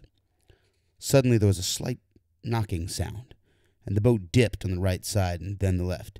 "Are you—" I trailed off in my question. Carter shook his head and gestured for me not to speak. He rowed hard. Another mile went by before I felt it again, except this time there was no mistaking the sudden jerk and loud bang. Something was underneath the boat. It struck again, and water came over the side. I was breathing hard while I lowered myself to try and keep the boat balanced. My gaze roamed over the waters, but I could discern nothing. The loud thud came again, and water began to pool at my feet. Carter continued to paddle with all his strength. "What is that?" I whimpered. "I already told you. It is the half-breeds who returned to the sea to join their father." Before I could say anything else, a pail of pale green hands latched onto the side of the boat. They were not devoid of human shape, almost translucent yet bloated in a sickly green hue. I screamed and backed away as I realized it was trying to rock the boat until we tipped over. We lurched to the other side just as the thump came and a wave of water crashed into the boat. The green hands continued to tug, and in a berserk terror I stomped my boot in them until they let go. Still, Carter rowed, and we seemed to be making progress. We were no more than 6 miles from the mainland now. I have never prayed as I did in those moments. To God, to the sea, to whatever great spawn was responsible for all of this. To all of them I pleaded for mercy. My sanity was snapped as if it were a twig in a storm. I believed now. I looked at Carter and saw that he was as terrified as I was. A set of pale, inhuman hands grabbed the side, and again I tried to kick them away. Carter's stroke halted suddenly as the oar jerked and shifted. The things were trying to pull away the left oar. I rushed to his aid because Carter could not spare the other hand. Both of us pulled the oar back with all our might, and for 1 second I saw the rest of the loathsome creature. Its skin was a much darker green than the hands, and its arms bulged with muscles. It was hairless. Nothing left of its former humanity except the basic shape. Along its cheeks and where its ears should be were instead gills. Before I could think to swat at the thing, suddenly the right oar jerked and was being pulled away. Carter took one oar while I took the other, but it was no use. I saw at least 3 of the things clamber onto my oar before it was ripped away, and soon both of our oars were gone. For a moment, there was only the chopping movement of the sea. Then, the boat began to turn, and I could sense the movement of the putrid things below us. They were steering and pushing the boat. The sun was fully risen now, and the day was bright and clear. We began to move toward Carcosa.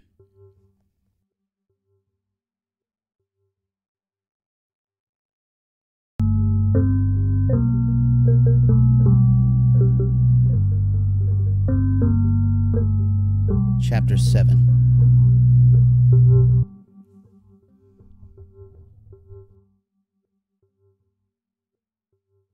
The boat moved rapidly across the sea. Carter seemed tense but steady. I trembled and sat in the boat, desperate for some resolution to my plight. I could certainly not jump out. Every few moments a green appendage would appear in the waves as the half-breeds propelled us toward Carcosa. What should we do? My throat almost choked on the words. "Nothing," said Carter, glancing over the side of the boat. I half wondered if they would just drag us to the bottom of the sea. But the great spawn would not be satisfied with that. Why? Why does he hate you so much?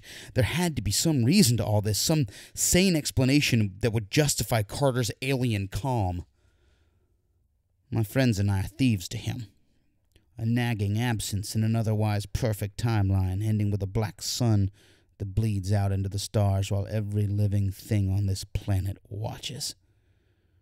In that horrid ending to existence, all who oppose him are destined to be shackled. Cthulhu sought that fate for me and my friends, but we managed to escape. We broke that purity of terror. He will not permit it. The stinking island of Carcosa loomed before us. Slaves gathered on the shore wearing flak shirts and ragged pants, carrying clubs and farm tools menacingly. I had heard sometimes there were survivors after slave revolts, that they might take pity on you and drive you off the plantation. I had no hope for such a fate from the ones assembled on the beach. Surely there must be some way we can appease this thing. I could not stop pleading with Carter, even though he did not have any power over our circumstances. no more than there is some way to get your species to relent in their castigation of their own people who do not share the same skin color, or religion, or whatever other difference you use to excuse your conduct. It is not my fault you were trapped in a Negro's body, I snapped. There must be something you can do. Use that keystone of yours. Addle their senses. Carter remained unperturbed. There are no possibilities in this moment. We must wait. He said nothing else as our boat was taken into the shallows near the island. Several of the slaves pulled it up on the shore.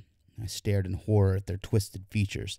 Their lips were pulled apart as if someone clutched at their faces to make them smile, revealed rows of jagged yellow teeth. They gestured for Carter and I to get out, clubs raised to make sure we understood the consequences if we attempted to escape. In the distance, I saw the plantation house on Ryland Island. I wondered if Armitage knew what was happening. Perhaps he could effect some sort of rescue, but he had no boat, no way of getting to us, and even if he could reach us, what could he do? We climbed out of the boat, headed down a path through the thick jungle, but to my surprise it soon gave way to fields of cotton. The source of the odor was revealed to be long ditches of stagnant water, irrigating the land. We passed rows of brown cabins and shed where the slaves resided. At the far end was a sturdier structure, made of thick timbers and boards. The slaves put us inside and grunted something unintelligible before barring the door. It was a slave prison, the kind of place used for runaways and to punish misbehavior. The whole building was about the size of a corn crib and stank of sweat and human waste. There were shackles all along the floor, adult-sized ones, but to my disgust there were also smaller ones for children. Collars with great iron rods protruding up the sides, heavy iron balls attached to chains, and splashes of blood along the walls.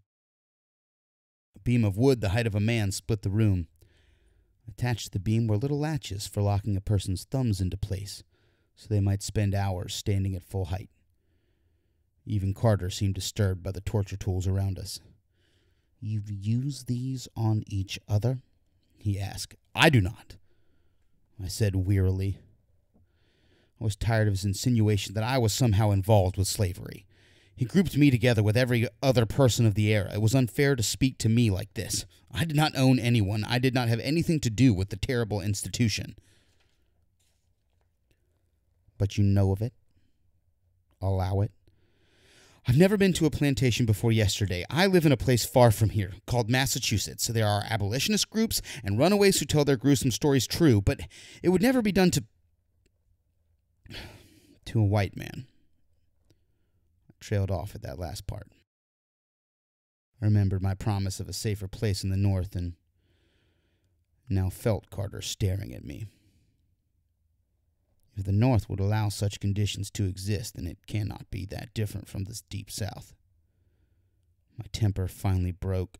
"Carter, or Yith, or whatever you may be, all I desire is to get out of this place. It will be your problem how you're treated if we ever get away from here. But you said no white man would be in prison. Speak no more of it to me. I'll not have some body-thieving monster lecture me on how to behave." I regretted losing my temper, but my condition was hardly comforting. The tools of torture seemed to loom around us both in that prison. Carter observed me for a time. "Someday you will learn just how alone your species is on their little blue marble wandering the void. You were born and evolved to live on this tiny globe, with this little share of water, of warmth. Then one day you will die. You can only hope your people will learn to greet each other with dignity after such a realization, because the alternative is far worse." We spoke no more. Carter pulled out the keystone and began to twist it. The item seemed to separate in his hand like it was made of quivering jelly, yet I could distinctly see it was a solid object. The day wore on, and the heat in the cabin became astonishing. I licked my lips and felt the need for water. I paced to and fro, studying the implements of torture, and warily glanced at Carter as he worked on the keystone. Eventually, I lay down to sleep, exhaustion finally overcoming any fear I felt. I dreamed of white shores, a great, explosively loud, pounding rhythm. When I awoke, I saw through the cracks in the prison wall that the sun was setting. They will take us to the obelisk soon. They will let our blood and make sure we are physically touching it when we die. I'm going to try to break free and activate the obelisk before they cut us. You don't have to understand everything, but it's important that you're touching it when I do that, explained Carter. I nodded, dimly wondered what difference any of it would make. Finally, they came for us, binding our hands and dragging us out into the still dim light. We took a long path through the island interior. The sea could barely be heard, a roaring presence you could become unaware of just by traveling a few paces, so thoroughly did the trees mute the sound. I expected to be more afraid. Instead, I was only numb. I'd already accepted the impossible. Why should I not accept my own death? We walked, stumbled, were dragged through the cotton fields and intermittent forest. We came to a great oak tree. Branches so large they slumped to the ground and sprawled in every direction. Thick bushels of gray moss hung from its limbs, along with bones, both animal and human, dangling by rope and arcane bindings. Upright before this tree was a great black stone, twice as tall as a man and almost shimmering in the red setting sunlight. Despite its large size, the side facing you always seemed different if you looked away. One could never be certain because the whole thing was smooth and black, similar on all sides. Carved into the oak tree was the disturbing visage of the creature whose emblem I had seen ever since my arrival. The one who was responsible for all of this. The one who would one day bring about the end of all life after my species ceased to even matter. I looked at that ancient tree and cursed the cruel, uncaring world upon which it sat. There were many slaves gathered about us now. They made a semicircle around the oak tree. Drums played. I heard the slaves chanting in some nasal tongue that almost sounded like coughing. A large man came forward, and all my attention fixed on the knife in his hand. The blade was a sickle, broken and sharpened into a straight blade, with a long wooden handle bound with thick cords of leather. The slave who wielded the blade looked like a vulture, his appearance seeming to have more in common with the creatures who attacked our boat than the ones on the land. His skin had become green and sallow. His mouth was pulled back into a constant grin, and his breathing seemed labored, as if his lungs alone did not provide enough air. It was his eyes, clear and opaque, that told me he would not be for land-dwelling long. The crowd shouted, and we were thrown down before the obelisk. The leader circled us, weaving the great blade to and fro as he called out to the twisted oak. I heard the word Armitage a few times, but otherwise I cannot tell you what was said. I could only watch that crude blade twist and weave, as if its wielder was about to harvest the crops for its master. Carter nudged close to me during all this, as we both lay on the ground. To my surprise, somehow his hands were loose, and he began to work on my bonds. I tried to show no reaction, but soon several of the slaves pointed. The speaker whirled and hissed, and the circle of bodies around us drew tighter. There was nowhere to run. Carter worked at my bonds, unperturbed, and stood up once we were both free. I rose slowly, hoping at least to die on my feet. "Cthulhu will wait yet," screamed Carter before he turned to the obelisk. He took a step toward it and then grabbed my hand. The crowd closed in on us, ready to rip us apart in completion of their bloody sacrifice. Carter shoved my hand onto the obelisk, and its surface was so cold that I felt my hand stick as if it were cold metal. Carter placed his own hand on top of mine, then he rammed the keystone into the cold black surface, and sudden, inky darkness enveloped me.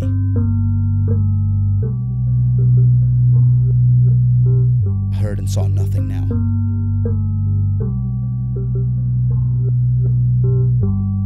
Not even Carter, or the obelisk. I was alone in a great black void.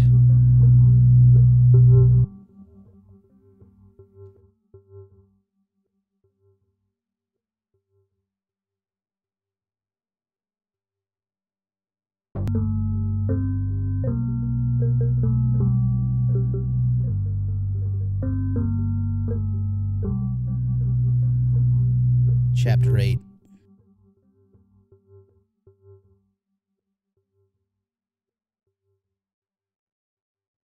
Sensation returned in a trickle. First was a sense of weight and force, something making contact with my back. This spread to the rest of my body until I realized I lay on the ground. There was cold, or maybe it was just the absence of heat. Squinting in the direction of what seemed like up, I wondered at the great black void around me. There were twinkling lights, twisting orbs spanning at great speed across the sky. To my left and right was a white shoreline, but the sea was replaced by an expanse of celestial abyss. Hearing returned with the sound of an explosion. It was as if some enormous building was collapsing all around me. I sat upright and covered my ears, mouth open to howl in pain, but no sound came out. After I'd begun to look around, I heard my own delayed scream rend the air. Sometimes I was moving an appendage only to discover no such thing had happened. One moment I was sitting, the next standing, and then running my hands along the ground. I stood warily and perceived something else. Far out across the great darkness loomed something large. Another explosion tore through the air, and I tried to cover my ears. My senses became clearer, and there appeared a black mountain far in the distance. Perhaps it was some great planet or dying sun. I did not know. Having nothing else to do, I began to walk.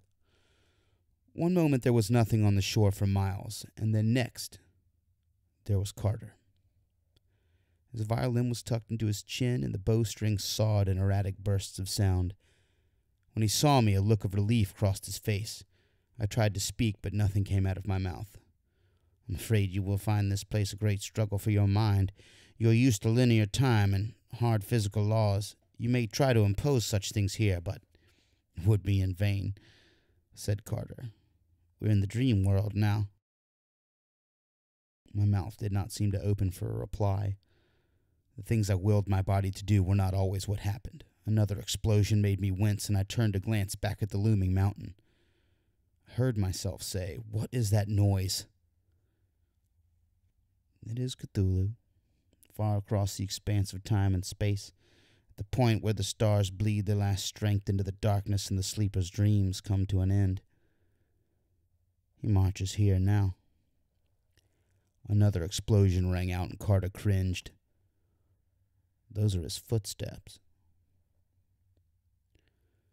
The shock of this latest blast knocked me off my feet, or at least some part of me in some timeline was knocked down. My senses seemed to divide for a moment, so that I perceived both falling to the white shore and yet still standing dumbfounded. It lasted only for a few seconds, but my body seemed to be in two places at once. The disorientation took some time to pass. You will not last long in this state. Let us find a suitable point in time to return to your world, said Carter. Then he placed the violin back on his chin and began to play. It was a long, winding tune. Through no volition of my own, I found myself sitting abruptly next to Carter and placing my hand on his leg. Tiny grains of sand spiraled up into the air around me. The sand seemed to circle and glisten with faint hints of light. I felt the summer breeze on my face, the cold chill of winter, and heard the sound of leaves in the wind. That's when the visions began to come. Men on horses in great bloody fields of war. Arkham as I knew it, with carriages and brown muddy streets. I saw blue uniforms and a great army marching, but its size was larger than could possibly exist in my own time. I inhabited the eyes of countless men in battles with more people than I'd ever seen in my life. I saw black soldiers armed. They fought as vigorously as everyone around them. I saw slaves being freed. Not just one or two fleeing in the night, but freed by the thousands. During all this, Carter played a somber tune. Visions of Carcosa came as my position in time circled back to before the present. I saw slaves working in a field. Armitage stood over them all, leering with a hateful glare and gleefully whipping his slaves until their backs bled. I bore witness to the horror and anguish of their lives as loved ones were dragged away by strange malodorous creatures. They would return vacant-eyed, mute, and pregnant. Their twisted offspring emerged, endlessly hungry, and the mother's pain made only worse by children with no feeling for them. They only cared about their terrible father. I saw Armitage's fear as he looked out over the slaves that were not his any longer. Far more of them were afflicted with the blood of the great spawn than were human. They were no longer his property. One day a great block of ice washed onto the charnel island. The slaves dragged it onto the shore, hauling it to the center of Carcosa before the eldritch tree with the horrible visage of the great spawn. There the ice melted. Armitage, now much older than before, studied the obelisk, and slowly a horrible idea formed in his mind. He would try to double-cross a deity. The slave known as Carter was dragged before Armitage, before the obelisk in the dead of night. Armitage placed Carter's hand on the black stone, and the slave convulsed. Then a being I recognized now took over Carter's body and became him. A cry rang out, and the great spawn's children then descended upon them with knives and torches, sensing the betrayal of this white interloper. First, they made Armitage touch it. Then they kidnapped his daughter and forced her hand upon the cold stone. Time shifted forward, and I saw Armitage, now inhabited by the Yith, walking the corridors of the plantation house with a torch. The house resembled its condition when I had left with Carter that morning. Armitage lit the furniture, the paintings, and even the great canvas of alien calculations with flame. I saw men in Charleston, white men, take notice of the smoke in the distance and gathered to bring aid. The vision ceased. For one moment I perceived the white shores again. The obelisk was there now, eternal and resolute, almost as if it had been with us the entire time. Then the violin music slowed, and the being that played its song for so long whispered, "Good luck to you, Carter." There was a flash, and what was once up became down, a tangle of sweat and bodies, sensations of life, and suddenly the smell of smoke. I gasped for air like a newborn babe. Unfamiliar faces looked over me. I slowly recognized them as the white men in my vision, the ones rallying in Charleston to help. I reached for their hands, but they did not extend theirs. "Thank God you have arrived. It's been nothing but madness here. Madness!" I shouted. "Shut up and sit down," snapped one irritably, his tone harsh and uncaring. I looked around and smelled gunpowder and blood. The human slaves and mutated spawn all lay dead around me.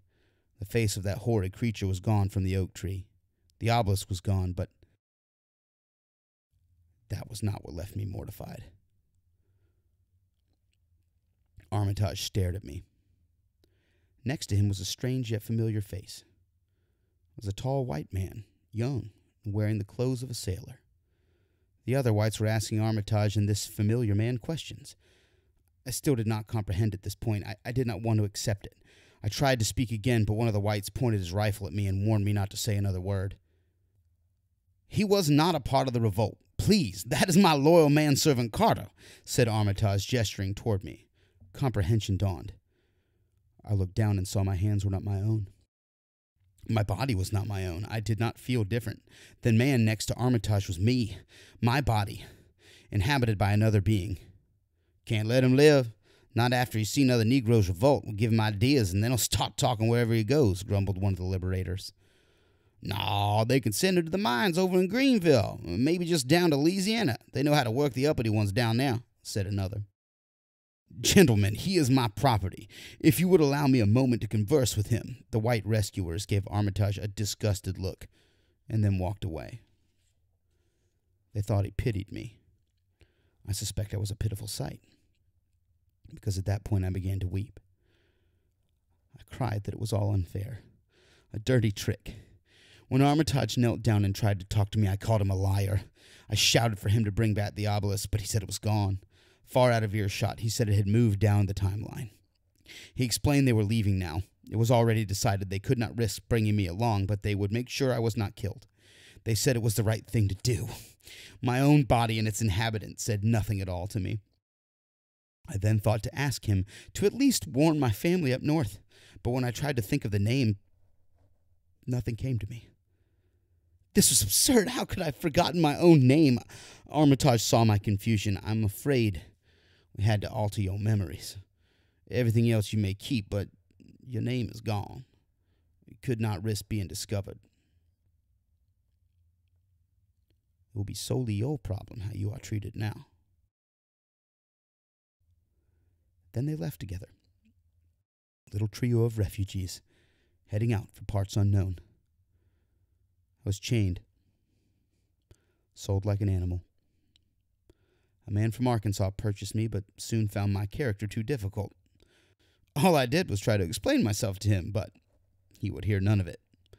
I was an investment to him, and I'd earned my worth. He passed me along to another buyer who had a similar reaction, selling me off into the night with no warning. Later, masters beat me when I tried to talk. Others I never even met. They instead deposited me on their plantations with only occasional whipping from the overseer to remind me of my purpose. An opportunity to make an escape presented itself when I'd been sent to a planter in Georgia. Yet all I have done these past few days is steal my daily bread and hide wherever I can find shelter. I have no money of my own, no means of transportation, and no food to eat for a journey back to Arkham. I do not even know what I would do if I returned there, for I do not know who to contact for help. Who would believe me? Since people will not listen to it coming from this body, perhaps they will listen if it is written down like so.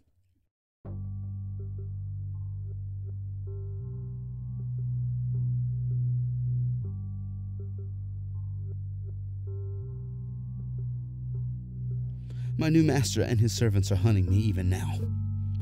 Every dog bark and white man's shout startles me. At night, my dreams are of those white shores and the black mountain far in the distance. The beat of his footsteps has become the pulse of my own heart. The gloom of this planet's fate, of our species' fate, and even the impending bloody conflict over slavery all draw closer with each step. I yearn for its arrival.